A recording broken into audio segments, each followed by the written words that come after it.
보통 저 교수에게 마이크를 넘겨주는 분들이 가장 쉽게 하시는 착각이라고 할까요? 그게 이 사람이 시간 안에 말을 끝낼 것이다라고 하는 문제가 있을 텐데 최선을 다해 보겠습니다. 30분 안에 진행을 해보겠습니다. 우선 추운 날씨에 아주 춥진 않다고 하지만 그래도 12월이니까 어쨌든 추운 날씨에도 이렇게 와주신 여러분들 다시 한번 감사드리고요. 반갑습니다.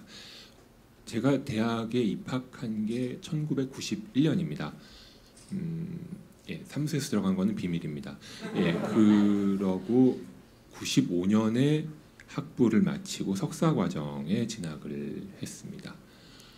그 다음에 99년에 제가 석사를 마쳤습니다. 중간에 이제 군 문제가 있고 해가지고요. 참고로 이때까지는 제가 전공이 전기공학이었습니다. 이제 문제는 여기서부터 시작이 됩니다. 그놈의 음악 때문에 그러니까 어릴 적부터 음악을 워낙 좋아했어가지고요. 미련을 이제 버리지 못하고 계속 내가 전기공학만 공부하고 살면 뭔가 좀 인생이 재미없을 것 같다라는 생각이 들면서 음악을 해야겠다, 음악에 관련된 뭔가를 해야겠다라고 생각을 하게 되었습니다. 그래서 이제 유학을 가서 2002년에 석사를 한 번 더 하게 됐습니다.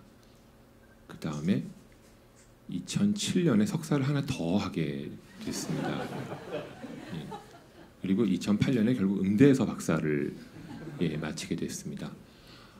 이거를 제가 이제 이 경험을 말씀을 드리면은 가끔 이제 그런 분들이 계시더라고요. 우리 아이도 음악에 관심이 많고 그러는데 지금 뭐 좀 방황하는 것 같은데 어떻게 뭐 좀 어떻게 하면 이렇게 할 수 있습니까? 궁금해하십니다. 굉장히 혹시 저 자녀분들이 이런 경험을 하면 어떨까 싶어서 그럼 제가 딱 한마디만 말씀드리면은 다음부터 절대 저한테 아무런 질문도 안 하십니다. 이 과정에 17년 걸렸습니다 라고 말씀드리면은 그 뒤로는 아무도 묻지 않으십니다. 이게 지나놓고 보니까 제가 저희 부모님 가슴에 참 그렇습니다. 이게 할 일이 아니었던 거죠. 생각해 보면은. 근데 그냥 아무런 다른 생각 없이 음악이 좋아가지고 뭔가 내가 전기공학을 공부했지만 음악에 관련된 걸 해보고 싶다라고 하다 보니까 여기까지 오게 됐고요. 여기가 어디냐라는 걸 이제 말씀을 드려야 될 텐데 우선 제가 뭐를 하는지를 말씀드리기 전에 혹은 말씀드리기 위해서 기술하고 음악이라고 하는 게 서로 굉장히 다르고 생소한 분야로 느끼실 수도 있지만 사실은 그렇게 다르지 않고 어찌 보면은 기술이라는 건 항상 음악 안에 존재해 왔었다고 할 수 있겠거든요. 그런 얘기들을 한번 이제 계속 진행을 해보겠습니다. 자, 뜬금없이 사진을 하나 보여드리고 있습니다. 혹시 이 사진을 보신 적이 있으실까요? 아마 대부분은 처음 보시는 사진일 텐데 이 사진은 사실은 기록상으로 가장 오래된 사진이라고 합니다. 그러니까 거의 인류 최초의 사진이라고 할 수 있겠고요. 그러니까 인류가 눈에 보이는 광경을 그대로 기록한 거의 최초의 기록입니다. 이 사진이 나온 게 1826년이라고 합니다. 네덜란드의 니엡스라고 하는 사람이 처음 찍었다고 하고요. 실제로 저 사진을 찍을 때는 보시면은 뭐 움직이는 물체가 별로 없죠. 저 사진을 찍을 때는 저거 하나 찍는데 8시간 정도 걸렸다고 합니다. 바늘구멍 사진기 같은 걸 이용해서 찍었는데요. 어쨌든 바꿔 생각해 보면은 1826년에 최초의 사진이 나왔다고 한다면은 우리가 지금은 사실 스마트폰을 이용해서 언제 어디서나 사진을 찍을 수 있는데요. 인류가 자기가 보는 거를 그대로 마음대로 기록할 수 있게 된 거는 채 200년이 안 됐다는 얘기입니다. 사실은. 그러니까 기술이라고 하는 것이 발달하면서 사람들이 그동안에 할 수 없었던 상상조차 할 수 없었던 일들을 가능하게 해주고 있는 그런 사례인 거죠. 그런 일들이 음악 분야에도 굉장히 많이 있고 사실은 우리 주위에 늘 일어나고 있습니다.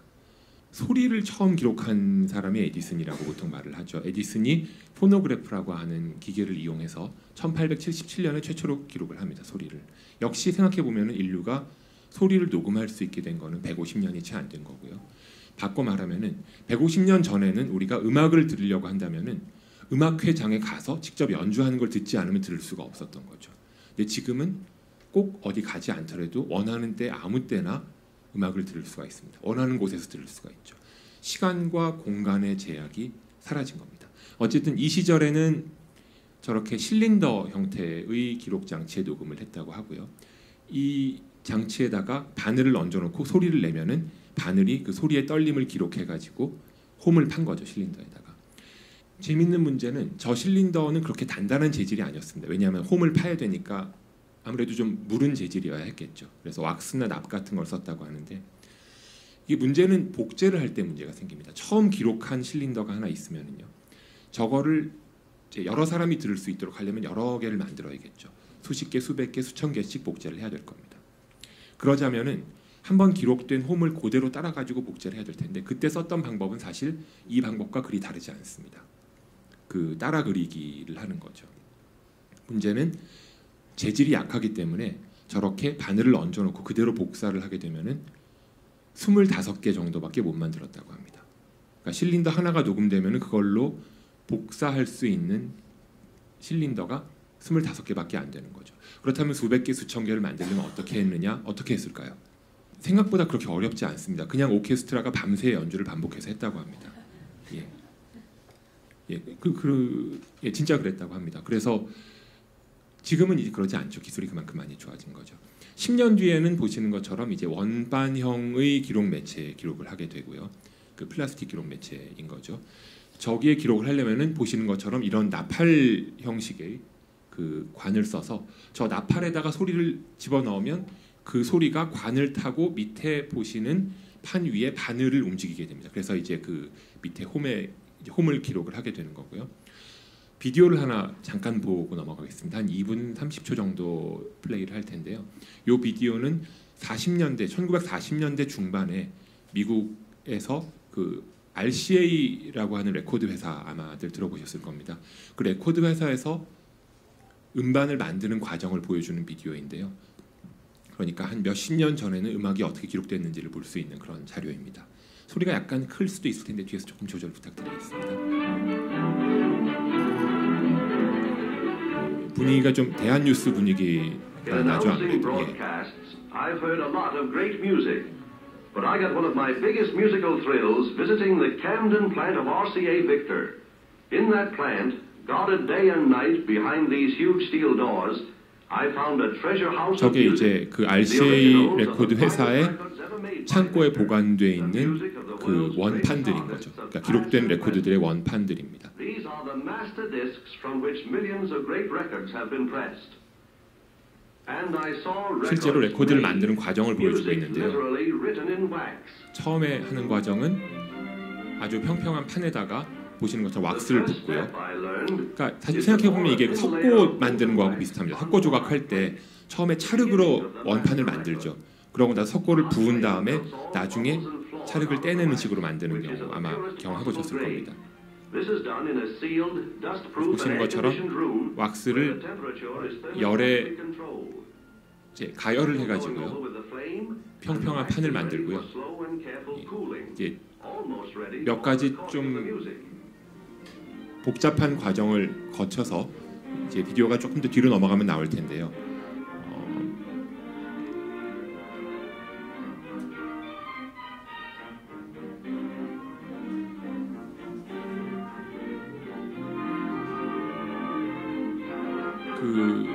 저기까지의 과정은 사실 예전에 저 동네에서 보던 뽑기 만드는 과정하고 크게 다르지 않습니다.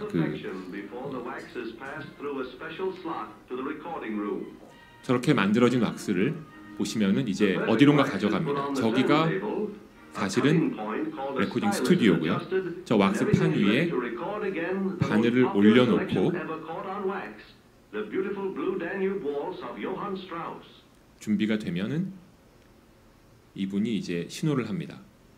그러면 이분이 요즘에 사운드 엔지니어에 해당하는 거죠. 그 믹서, 오디오 믹서 앞에 앉아 있는 분이고요. 신호를 딱 주면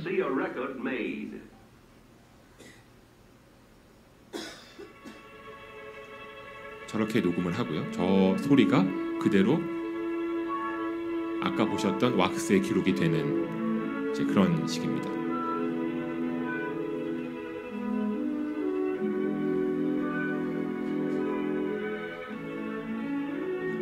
저렇게 기록하면은 만약에 중간에 틀리면 어떻게 될까요? 처음부터 다시 다 해야겠죠. 왁스도 새 걸 가지고 오고 녹음도 새로 다 해야 되고요. 예. 예, 여기서는 그런 일이 절대 일어나지 않지만 틀리면은 처음부터 다시 해야 되는 이제 그런 문제가 예, 있습니다. 어쨌든 그렇게 해서 만들어진 판이 바로 요 판입니다. 저거는 1900년대 초반에 이제 썼던 판이고요. 78회전을 합니다. 1분에. 저 판은 소리를 최대 3분 정도까지 기록을 할 수가 있다고 합니다.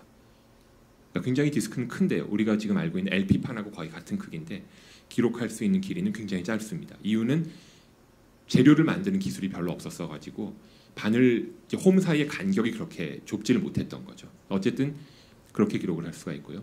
그러다 보니까 여러 곡을 내가 넣어 다니고 싶다고 한다면은 혹은 긴 곡을 듣고 싶다고 한다면 3분짜리 이상을 듣고 싶으면 계속 디스크를 바꿔야 되죠. 그러다 보니 긴 곡을 듣거나 여러 곡을 듣고 싶다면 저기 보시는 것처럼 앨범을 여러 개 책자에다 담아가지고 가지게 됩니다. 그러니까 디스크를 여러 개 앨범처럼 담아가지고 가져다니는 거죠.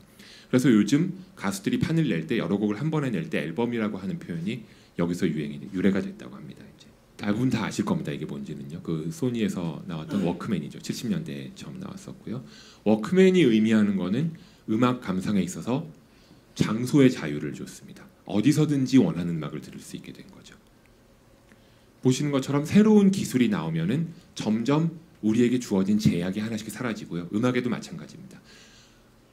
음악을 어디 꼭 가서야만 들을 수 있었던 장소의 제약을 녹음하면서 해결했다면은 그 다음에는 이제 완벽하게 자유로워진 게 워크맨 휴대용 플레이어가 나오면서는 정말로 완벽한 장소의 자유를 얻게 된 거고요. 그리고 기록 매체가 변해가는 거를 보시면 이와 같습니다. 네, 보면 이제 재밌는 흐름을 하나 볼 수가 있는데요. 왼쪽에 있는 게 LP고 그 다음에 카세트 테이프 그리고 CD 그 다음에 맨 오른쪽은 그 아이팟 그러니까 디지털 음악 플레이어라고 할 수가 있겠죠. 재미있는 거는 CD까지는 음악을 들을 때 보시면 음악이라는 거는 뭔가 손에 잡을 수 있는 거였습니다. LP판이든 CD든 카세트든 음악을 샀다고 하는 거는 뭔가 손에 들 수 있는 걸 잡았다는 의미죠. 근데 MP3 플레이어로 넘어오면서는 음악은 더 이상 손에 잡을 수 있는 물건이 아니게 됐습니다. LP 시절에는 앨범 자켓이라고 할까요? 그 디스크 표지의 그림이 굉장히 큰 이슈였죠. 굉장히 좋은 그림도 많았고요. 근데 요즘은 MP3 플레이어는 누구도 그 그림은 신경을 쓰질 않습니다. 근데 이런 것들이 예전엔 그런 사람들이 그림을 좋아했고 요즘은 그림을 싫어해서 그러느냐 전혀 그런 건 아니고요. 매체가 바뀌고 환경이 바뀌면서 거기에 자연스럽게 적응을 해가는 그런 과정이라고 생각하시면 될 것 같습니다. 그 기술이 발달하고 매체가 바뀌면서 우리가 음악을 즐기는 방법도 달라지고 있는 거죠. 하나 재밌는 걸 또 보자면요. 1940년대부터 2010년대까지 팝송, 그러니까 대중음악의 길이를 보면은요. 40년대에는 한 2분 30초에서 3분 정도 사이였다가 최근에는 4분이 넘어가고 있습니다. 그 가장 큰 이유 중에 하나는 60년대 전까지는 아까 말씀드렸던 3분짜리 디스크를 썼기 때문에 모든 곡들이 3분 이하로만 만들어졌어야 했던 거죠. 그러니까 사실 음악은 원래 굉장히 길었습니다. 클래식 음악들 생각해 보시면은 5분, 10분 넘어가고 10몇 분씩 가는 곡들도 있는데 저 디스크가 나오면서부터 모든 곡들이 다 3분 이하로 줄어들게 됐고요. 그 전통이 사실 아직 남아있는 셈이죠. 그런데 LP라는 게 나오면서부터 저 3분 30초의 벽이 깨지기 시작합니다. 더 긴 곡을 넣을 수가 있게 된 거죠. 그리고 CD, MP3가 나오면서 이제 점점 곡들이 슬그머니 길어지고 있습니다. 하지만 많이 길어지진 않고요. 그만큼 우리가 대중음악이 처음 나왔을 때의 그 길이에 익숙해져 있는 상태인 거죠. 조금 더 친숙한 주제로 돌아가 보겠습니다. 친숙하신가요? 예, 갑자기 예. 두 개의 악보가 있습니다. 왼쪽의 악보와 오른쪽의 악보 약간 작아서 안 보이실 수도 있을 텐데 두 악보의 가장 큰 차이점은 뭘까요? 라는 게 제 질문입니다. 아주 전문적인 내용까지 여기서 다 다룰 수는 없겠습니다만 보시면은 오른쪽에 있는 악보는 뭔가 왼쪽에 비해서 더 추가된 기호 같은 것들이 있습니다. 왼쪽에는 없던 것들이 좀 보이는 게 있고요. 그 중에 이제 이 포인터가 있다면 제가 이제 직접 가리킬 수가 있을 텐데 오른쪽 악보에 보시면은 그 약간 수학으로 치면 부등호 표시 같은 게 있죠. 이렇게 가는 것들이 있을 겁니다. 이제 음악으로서는 뭐 크레센도, 디크레센도라고 하죠. 음이 커졌다 작아지는 거. 그리고 포르테 같은 기호가 있습니다. 그러니까 세게 연주하라는 얘기죠. 그걸 보면은 뭔가 오른쪽은 음의 크고 작음에 대한 기호가 나옵니다. 왼쪽은 그런 기호가 전혀 없고요. 그 다음에 오른쪽 악보에 보시면은 앞에 두 마디에 아래쪽에 이렇게 밑에 줄이 쭉 그어진 게 보이실 겁니다. 아마도. 그게 사실은 페달을 밟으라는 신호인 거죠. 이 악보로 볼 수 있는 건 오른쪽에 있는 악보는 뭔가 강약을 조절할 수 있고 페달을 밟을 수 있는 거를 의미하는데 반해서 왼쪽에 있는 악보는 그런 게 전혀 없습니다.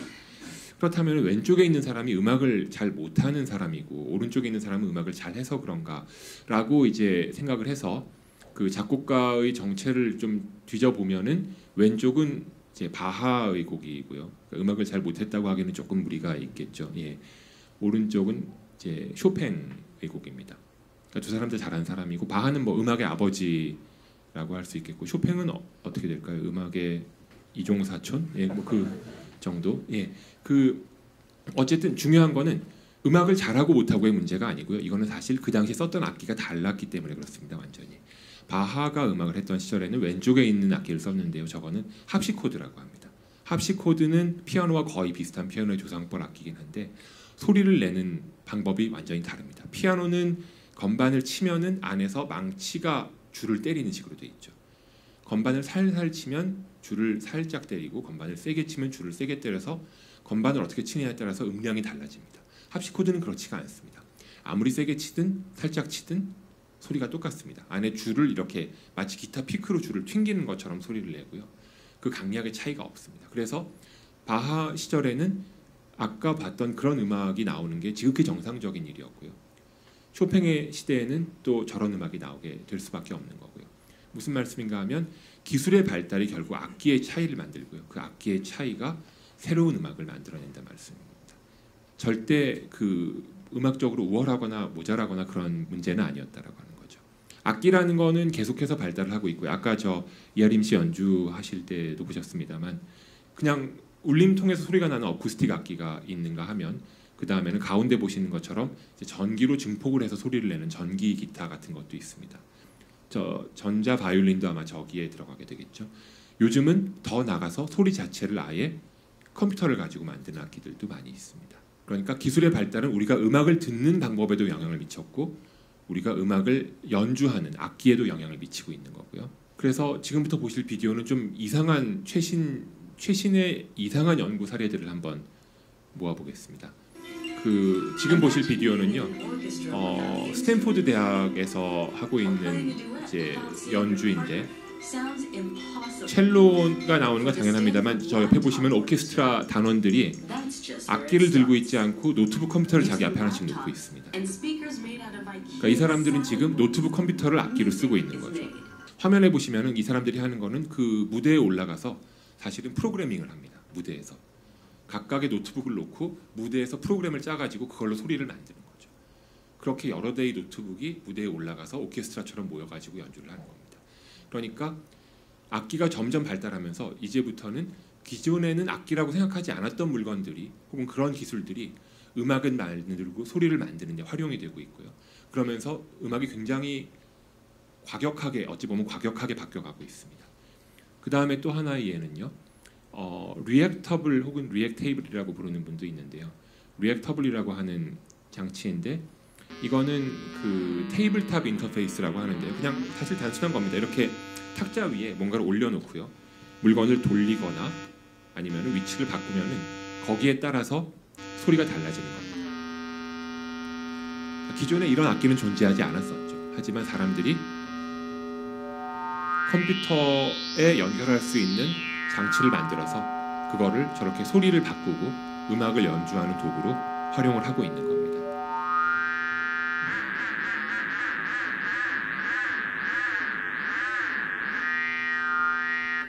그렇게 뭐 듣기 좋은 소리는 아닙니다만 예, 그럴 수도 있다는 말씀이고요. 그리고 혹시 아이폰 오카리나라는 거 들어보신 적 있는지 모르겠습니다. 그 아이폰인데요. 예, 스마트폰인데 스마트폰에 마이크가 있죠. 보시면 여러분들 저 스마트폰 생각해 보시면은 이 아래쪽에 보통 요 마이크하고 스피커가 있습니다. 요 마이크에다가 바람을 불어넣는 겁니다. 후 하고 불어넣으면은 마치 오카리나라는 악기는 아마 대부분 다 아실 겁니다. 그 요 손에 잡을 수 있는 정도의 관악기이고 바람을 불고 그 톤홀 그러니까 구멍을 어떻게 누르냐에 따라 가지고 소리가 달라지죠. 그거를 정확히 스마트폰을 가지고 똑같은 일을 하고 있는 겁니다. 새로운 악기를 전혀 음악에는 쓰일 수 없을 것 같은 물건을 가지고 만들어내는 그런 시도인 거죠.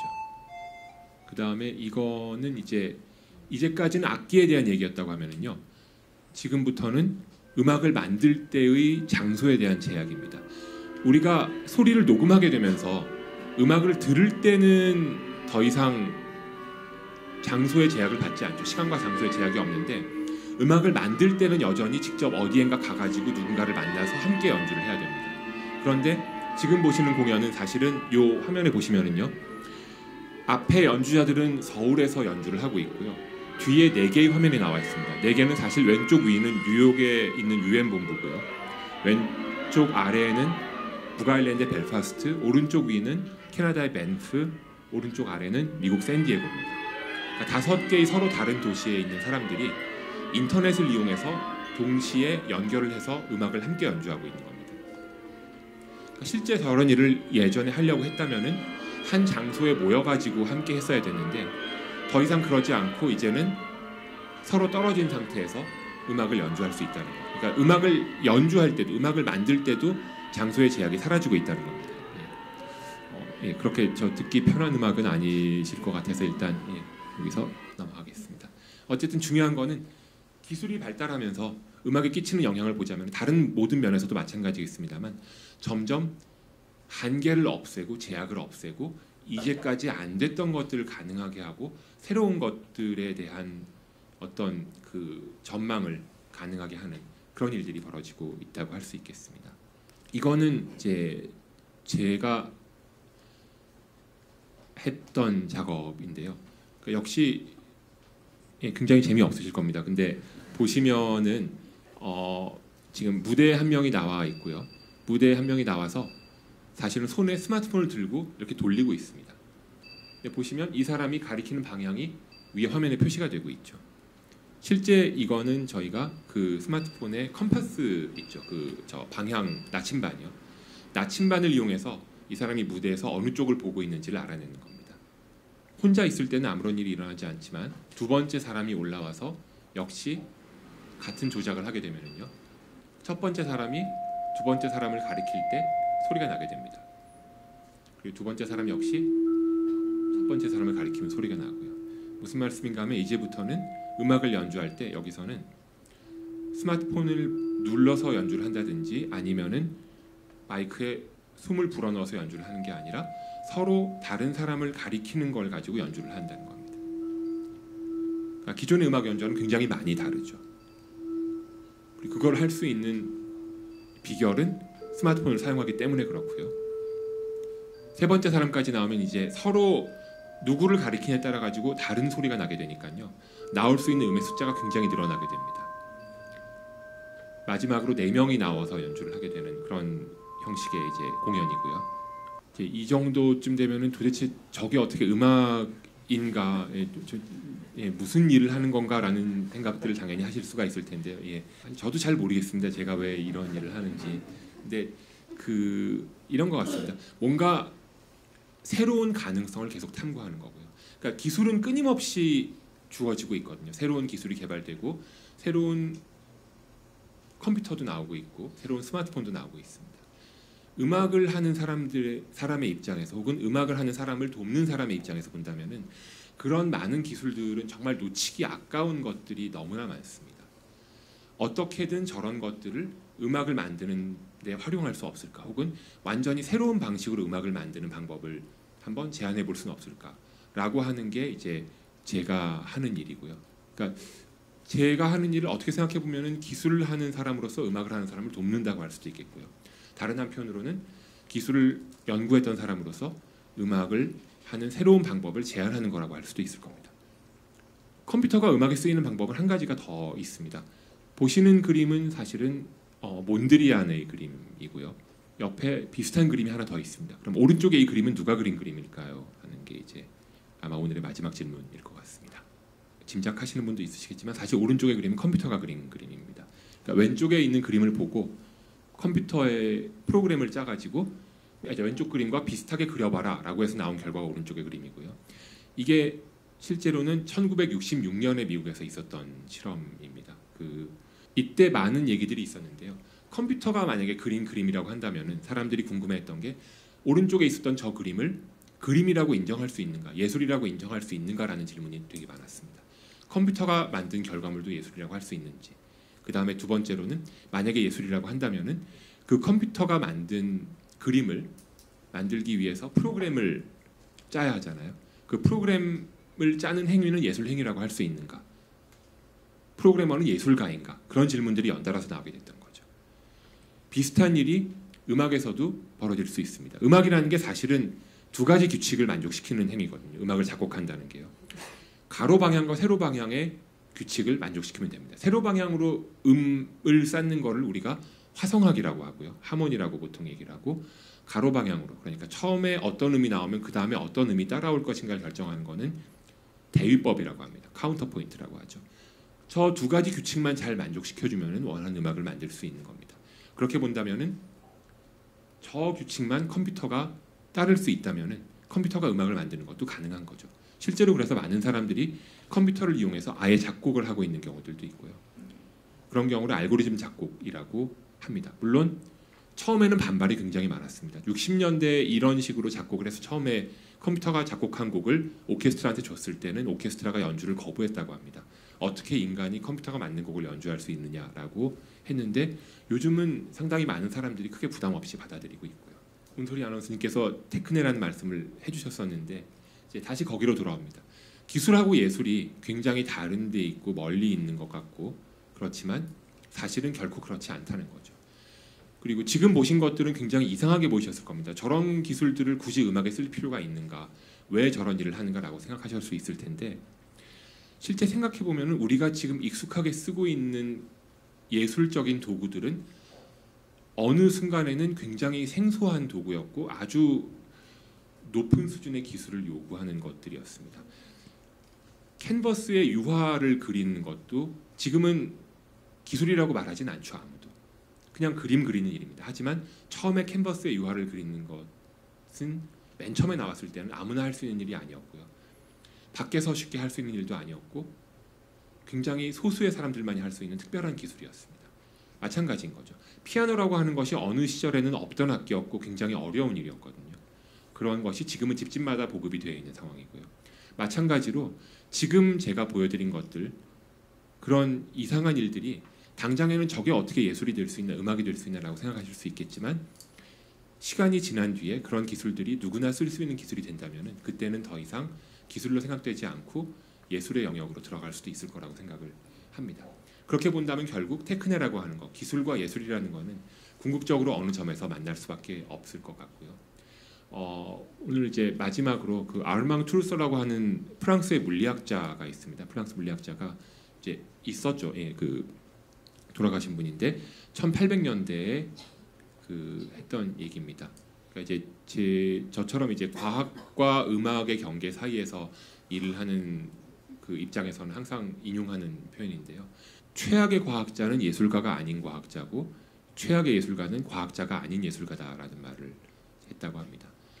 실제로 예술과 기술이라는 게 그렇게 멀리 떨어져 있지 않고요. 언제든지 서로 하나가 될 수 있고 함께 할 수 있고 우리가 이제까지 예술이라고 당연히 생각하고 썼던 것들은 어느 시점에는 굉장히 어려운 기술이었을 수도 있을 거고요. 그렇게 본다면은 지금 도저히 저게 어떻게 예술에 쓰일 수 있을까 싶은 것들이 언젠가는 우리가 너무나 당연하게 예술로 받아들이고 일상생활에 쓸 수 있는 그런 도구가 될 것이고요. 이제 저희가 하는 일은 저 같은 사람이 하는 일은 이제 그런 날이 조금이라도 더 빨리 다가오도록 조금이라도 우리 주위에 있는 기술들을 예술 표현의 도구로 만드는 일인 것 같습니다. 감사합니다.